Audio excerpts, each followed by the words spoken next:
Hello and welcome everyone. तो आज की वीडियो में हम पढ़ने वाले हैं Romesh Thapar versus state of Madras का केस। तो इस केस में क्या हुआ था, जो मद्रास गवर्नमेंट थी उसने बैन कर दिया एंट्री एंड सर्कुलेशन जो न्यूज़पेपर था क्रॉस रोड नाम से स्टेट में, और उन्होंने इस पावर को एक्सरसाइज करा Madras maintenance of public order act के अंदर। तो पिटिशनर जो कि प्रिंटर, पब्लिशर और एडिटर थे इस न्यूज़पेपर में, उन्होंने एप्लीकेशन लाया प्रोहिबिशन इन सर्सरी रिट को इशू करने के लिए सुप्रीम कोर्ट ने। उन्होंने कहा कि ये जो ऑर्डर है ना, ये जो गवर्नमेंट ने पास करा है, ये मेरे फंडामेंटल राइट आर्टिकल 19 को वायलेट करता है।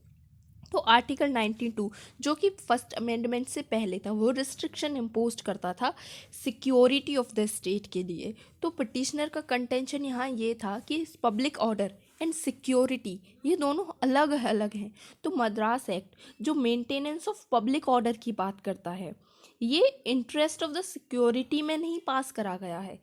ये जो मद्रास एक्ट है जो रिस्ट्रिक्शन इम्पोज करता है freedom of speech and expression, जो कि इनकंसिस्टेंट है article 19 clause 1 of sub clause A and article 19 clause 2 के अगेंस्ट। तो जो पिटिशनर का कंटेंशन था, इसको अपहेल्ड कर दिया सुप्रीम कोर्ट ने। मतलब पिटिशनर की बात सही हुई कि public order and security of the state ये दोनों अलग अलग चीज़ें हैं, और ये जो ऑर्डर पास करा है मद्रास गवर्नमेंट ने, ये against the freedom of speech and expression है। तो इसलिए मद्रास गवर्नमेंट के इस ऑर्डर को सुप्रीम कोर्ट ने कॉस्ट कर दिया। इस डिसीजन के बाद फर्स्ट कॉन्स्टिट्यूशनल अमेंडमेंट को पास कराया गया, जिसने आर्टिकल 19 क्लॉज 2 को अमेंड करा। तो इस केस में हमने क्या पढ़ा, इस केस में एक मद्रास गवर्नमेंट ऑर्डर पास करती है जो कि पिटिशनर के freedom of speech and expression को वायलेट करता है। वो उसकी सर्कुलेशन पे बैन लगाता है।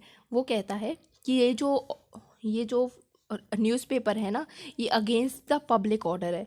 तो फिर पिटिशनर यहाँ पे एक कहता है कि ये public order and security of the state जो हमें कॉन्स्टिट्यूशन में दिया है, ये दोनों अलग अलग चीज़ें हैं। तो इसके बाद इस कंटेंशन को सुप्रीम कोर्ट अपहेल्ड कर देती है, और मद्रास गवर्नमेंट ने जो ऑर्डर पास करा है उसको कॉस्ट कर देती है।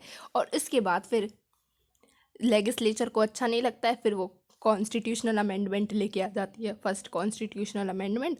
तो उसमें पब्लिक ऑर्डर को भी इंक्लूड कर देती है कि आप लॉ के थ्रू रिस्ट्रिक्शन इम्पोज कर सकते हो, अगर for the sovereignty and integrity of the India के लिए, सिक्योरिटी ऑफ द स्टेट के लिए, पब्लिक ऑर्डर के लिए, मोरालिटी के लिए। Thank you. अब नेक्स्ट वीडियो में मिलते हैं हम नेक्स्ट केस के साथ।